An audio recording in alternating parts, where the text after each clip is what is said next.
monde. Aujourd'hui, on va voir un cours sur les lésions méniscales. On va voir ensemble un petit rappel anatomique des formations méniscales, le mécanisme lésionnel, la classification de ces lésions et l'examen clinique. Quels sont les examens complémentaires demandés au cours d'une lésion méniscale? Et à la fin, comment traiter une lésion méniscale? Tout d'abord, les lésions méniscales de genoux sont très fréquentes. Elles touchent le plus souvent l'adulte jeune sportif, beaucoup plus de sexe masculin. On peut noter aussi l'association fréquente avec une lésion ligamentaire, surtout le ligament croisé antérieur. L'origine de ces lésions est souvent post-traumatique, soit un accident sportif aigu ou bien des microtraumatismes sportifs répétés sur le genou.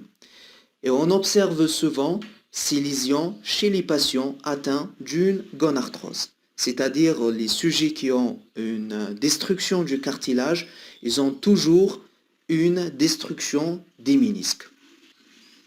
Un rappel anatomique, un ménisque c'est quoi? C'est un fibrocartilage interposé entre les deux condyles fémoraux et les deux plateaux tibiaux. Chaque genou possède deux ménisques. Un ménisque latéral se forme de la lettre O et l'autre médial sous forme de la lettre C. Alors les ménisques, ils ont un rôle très important dans la protection du cartilage articulaire. Rappelons que le genou, c'est une articulation portante qui travaille en charge, donc le cartilage articulaire est menacé par les contraintes mécaniques. C'est pour cette raison, une lésion, une résection chirurgicale des ménisques favorise l'apparition de l'arthrose de genou. Donc, le rôle des ménisques, c'est un rôle très important. Alors, on a la protection du cartilage, l'absorption des contraintes mécaniques et aussi l'augmentation de la congruence articulaire. C'est-à-dire, les ménisques, ils ont un rôle de contact intime, d'augmenter le contact intime, le contact étroit entre les deux condyles fémoraux et les deux plateaux tibiaux. Un petit mot sur la biomécanique du genou. Lors de la mobilité du genou, on note une petite mobilité méniscale. Le ménisque effectivement bouge, ce qui donne un contact parfait entre les deux condyles et les deux plateaux tibiaux. C'est une formation en quelque sorte souple. On note un avancement du ménisque lors de l'extension et un reculement lors de la flexion de genou. Un petit mot également sur la vascularisation du ménisque. Est-ce qu'il y a une vascularisation? Oui, les ménisques sont vascularisés, mais seulement dans le tiers périphérique, Donc, une lésion au niveau du tiers périphérique, on peut avoir une cicatrisation spontanée, si elle est minime bien sûr. La lésion centrale, jamais de cicatrisation. Alors, la lésion périphérique, elle est de bon pronostic. Par contre, la lésion centrale, il n'y a pas de cicatrisation. Le mécanisme lésionnel, bon, les accidents sportifs en premier lieu, avec un mécanisme de rotation externe de la jambe, pied bloqué au sol. Ça, c'est le mécanisme lésionnel des lésions méniscales. Dans ce cas-là, il y a des contraintes de compression par le poids du corps et des contraintes de cisaillement par la rotation externe de la jambe. Ce mécanisme donne une lésion, une ouverture, une blessure du ménisque. D'accord? Cette lésion, le plus souvent, est longitudinale, allant du postérieur vers l'antérieur et aggravation avec le temps, ce qui donne le fameux aspect en anse de saut. Cette anse de saut sera mobile dans le genou et elle peut se déplacer au niveau de l'échancrure intercondylienne, ce qui donne un blocage caractéristique du genou. Le seul traitement dans ce cas-là, en cas de lésion méniscale en anse d'osseau, c'est un traitement chirurgical. Le plus souvent, c'est la résection de cette anse d'osseau. On a un autre mécanisme qui est l'hyperflexion prolongée suivie d'une hyperextension brutale. On a aussi un autre mécanisme, c'est les microtraumatismes répétés. On va voir maintenant la classification des lésions méniscales. C'est la classification de TRIA qui comporte 3 stades, stade 1, stade 2 et stade 3. Le stade 1, c'est une petite lésion, une petite ouverture au niveau de la partie postérieure du ménisque. Stade 2, c'est un élargissement de cette lésion et la formation d'une bandelette qu'on appelle anse d'osseau. Le stade 3, c'est le déplacement de cette anse d'osseau au niveau de l'échancrure intercondylienne qui est plus grave car elle donne le blocage aigu du genou. On a d'autres causes à part les causes traumatiques.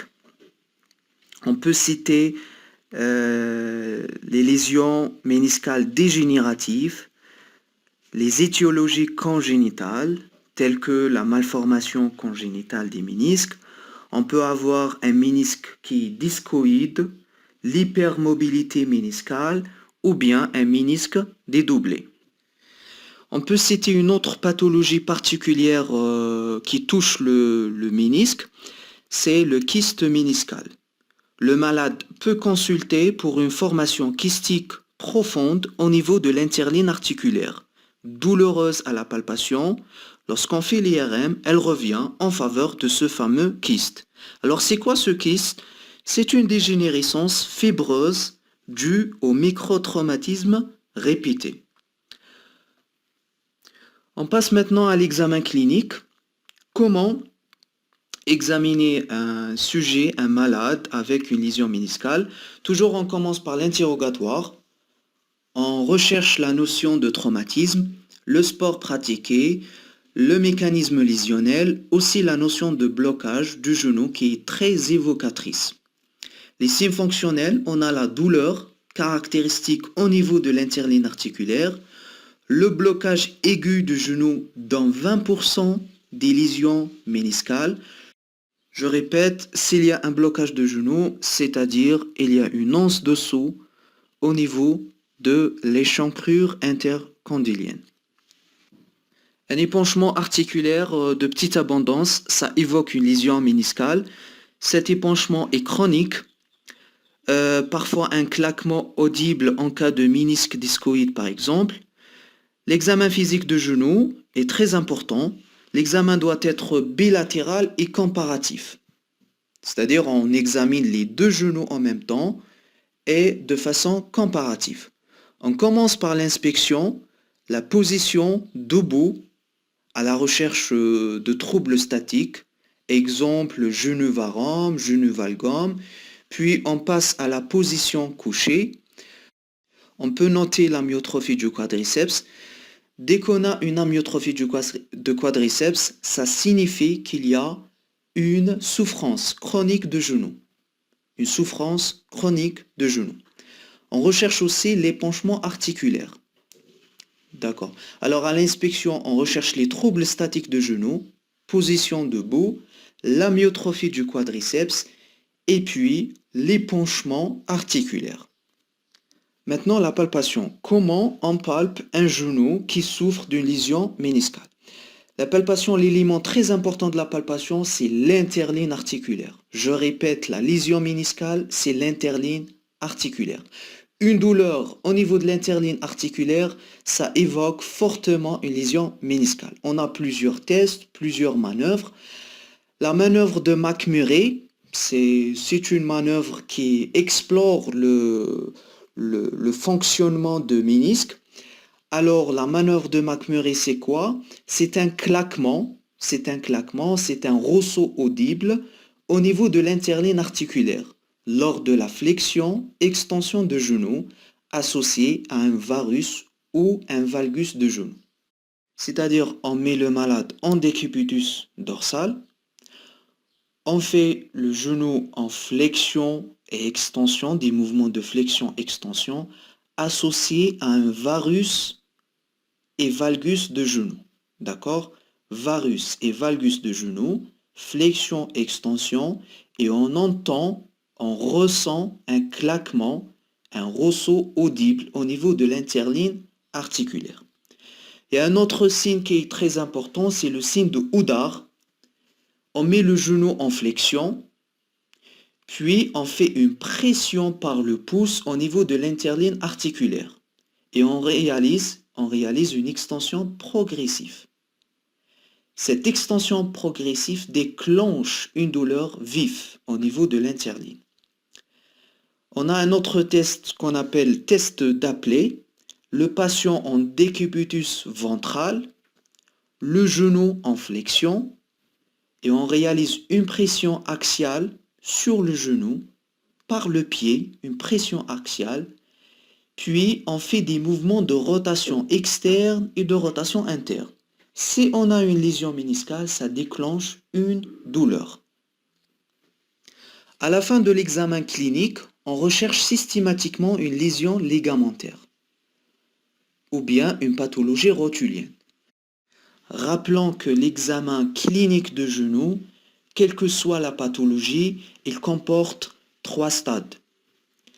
Alors, il comporte 3 séries. Je dois examiner la série rotulienne, la série ligamentaire et la série méniscale. N'importe quelle pathologie de genou. D'accord? Maintenant, le bilan paraclinique. La question qui se pose, quels sont les examens complémentaires radiologiques demandés au cours d'une lésion méniscale?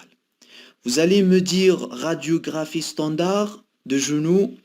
La radiographie standard de genou, on peut demander, mais n'objectif pas de lésion méniscale. Donc, il n'y a pas d'intérêt de demander une radiographie standard. Maintenant, l'échographie.